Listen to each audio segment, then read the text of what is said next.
you've got to live your life regardless of what path you take. Most people do not understand the difference between a spiritual life and a material life. A material life is everything that we would do as a normal human being: wear clothes, pick clothes, brush our teeth, feed our kids, get married, buy a house, have a job, get paid, run a business. All of these things that human beings just generally do, we usually think of that as something that we shouldn't do or can't do while we're on the spiritual path, or something that we should feel a little bit like ashamed about. I have a friend who shares some stuff like this, and someone someone told him recently, "You're having too much fun."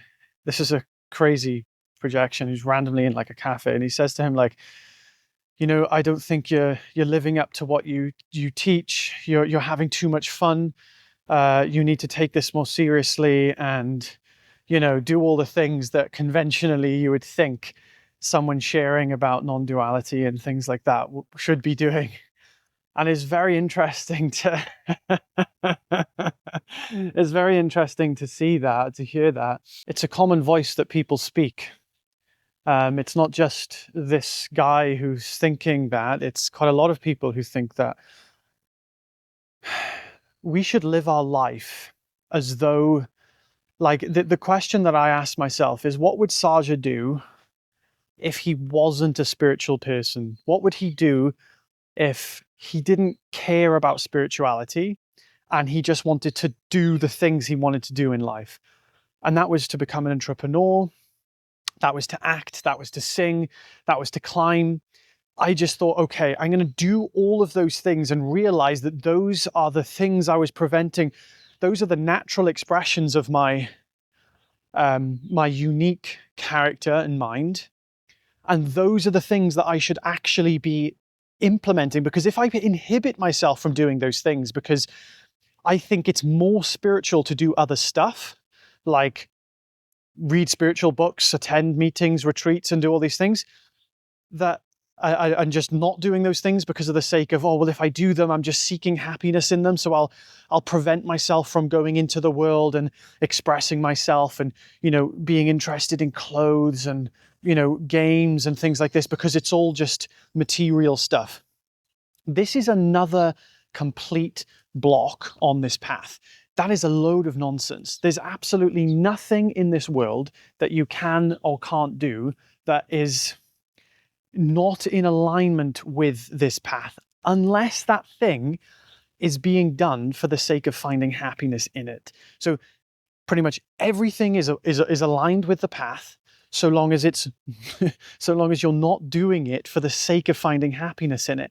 And this is kind of crazy for a lot of people to understand, because that means that you're actually free to do everything you want, everything you really want, which is mind-blowing for a lot of people, because we're so conditioned with, you must go to a monastery if you're really serious about this. You need to renounce. You need to go to the monastery. This is why I did. I thought I was serious about this, so I went to the monastery. I'm in Japan today, where I hitchhiked across the country to get to an ancient temple where they rejected me, and I slept on the street, and they called the police on me. Oh, it's crazy how much of an idiot I was. All because I listened to an Alan Watts thing saying like, oh, if you go to Japan and you stay out the temple long enough, they'll let you in. Well, no, I can confirm in 2018 at the time, or 2019 at the time, they do not do that anymore, Alan Watts. So anyone else who's thinking about doing that, they don't do that anymore. Stay out there long enough, they'll call the police. So anyway, uh, you can see that story. I'll ask my editor; she can pop that on the screen.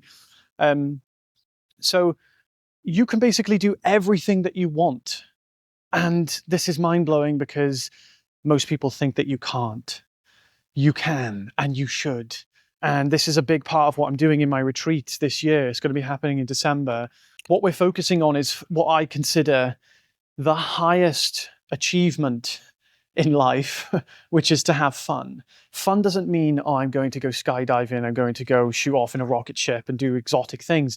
It just means doing things that are genuinely to my highest excitement at any given moment, doing things that to my highest, what's the funnest thing I can think of doing?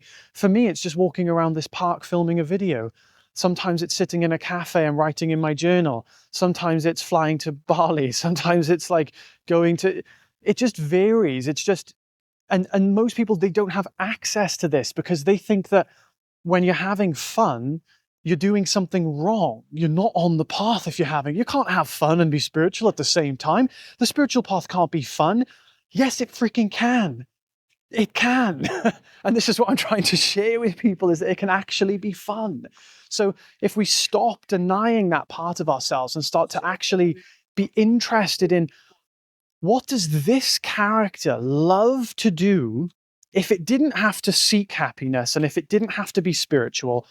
What would it do for fun at any given moment? Most people don't have access to that. And if they do have access, it's because they're using those things as a vehicle to end their suffering. And this is the kind of the very small little shift that makes an infinite difference, is when we're capable of having fun without using the thing we find fun as a vehicle to find happiness. If you look at children, what are children doing all of the time? They're always having fun. They're always fiddling with something, doing something. They're not doing it because they want to remove their suffering. No 5-year-old goes, I feel this incredible sense of lack. Let me go play in the park. I feel this incredible sense of lack. Let me go do some activity to ease my suffering. No kid is doing that. They're all doing things for the pure purpose of having fun. It's mind-blowing. I know. Really? You could do something without the need for that thing to remove your suffering? Yes. And we're all born with that. This is innate to us. We just do, that's our natural condition. We want to start being able to do things for the sake of doing them. And we all do these things. They're innate in our lives. Now, what we're doing is just bridging the gap to make our entire life an expression of that.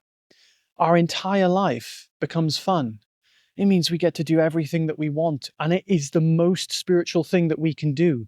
This is the opposite of what we've been conditioned to think about in these Indian and Buddhist traditions. I see the wisdom in what they were doing, but this is not the era for it. This is not the time for it. I'm hosting a retreat at the end of the year. It's in Spain. It's in Marbella. From the 1st to the 7th of December. I would love to see if you resonate with any of this. If this is important to you in your life, I really encourage you to come, because this is going to be a game changer, literally. I also have a free community. If you'd like to join that, you can get some exclusive content and meditations in there as well. Have an amazing day, everyone. Looking forward to seeing you. Take care. Bye.